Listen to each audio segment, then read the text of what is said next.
Well, moving on now, Wednesdays here on the program, we like to put the spotlight on the farm women's group, Common Ground. Common Ground is a group of farm women who want to be a resource for consumers who want to know more about how their food is grown. Joining us now is Common Ground volunteer Karol Swan from the Columbus area. Nice to have you here today, Karol. Well, it's wonderful to be here. I made it down. Beautiful drive. Good. Great. Well, a big day for you today because this is your 70th appearance on Pure Nebraska. You were turning 70 in November. Yes. And it was 10 years ago that you started on the show. Yes, and where has time gone?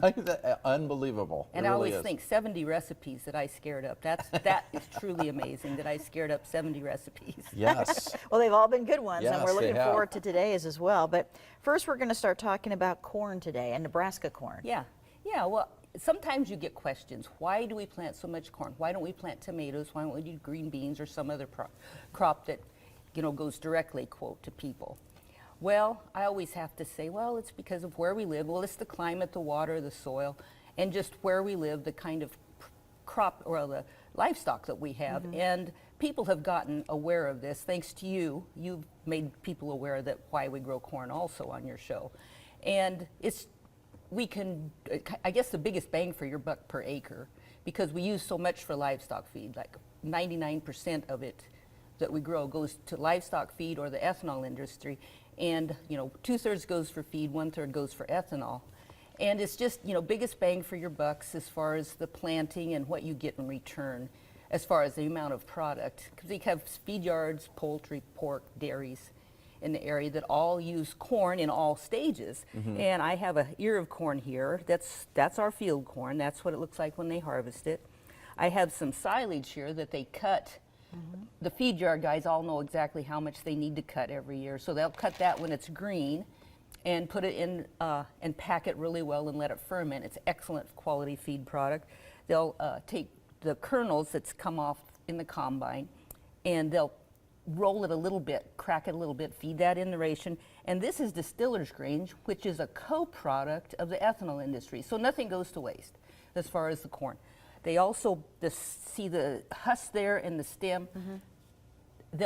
What's left they'll bale up, and sometimes they'll grind that and feed it. Other times they'll turn the cows that are, going to have calves out in the corn stalks and let them eat those stems, and they'll gobble that up. And then sometimes they'll find a whole ear, and they'll just like, oh wow, Be thrilled, Yeah. yeah. oh yeah, there's a whole ear.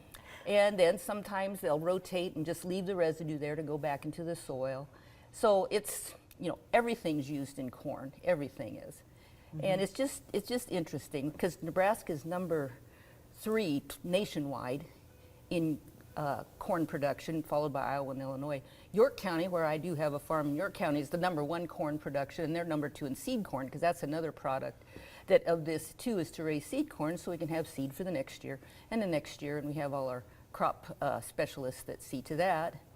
And let's see, we have 1% that's food grade corn that goes into the chip products, and Nebraska is one of the biggest. Like, I think they're number 1 or number 2 in all food grade corn, your white and yellow food grade and your popcorn. And central Nebraska is big on that and all your chip industry. And I tried to figure out how many chips per bushel they could get out of a bushel of corn, and I got all kinds of random things, but I figured it out, maybe 60 bags per bushel of corn, something like that. Close enough. Well, you anyway. did your work cool. on corn today. Yeah, no Yeah. kidding. Yes. Yeah, and so it's interesting. 2.8 gallons of ethanol per bushel, plus they get the distiller's grain in return to give back to feed. Okay. So, Okay, well, Karol, thank you for all the information about corn. We're the Cornhusker State, of course. yes. And you're sticking around. You have a recipe yes, for I do. us. Yes, another recipe. What's the name of this one? This is a pumpkin trifle. So I had to look up the word trifle. Was it supposed to be truffle, or was it supposed It's a to be trifle. All right. Well, we're looking forward to that. Thank you, Karol. Yes, thank you.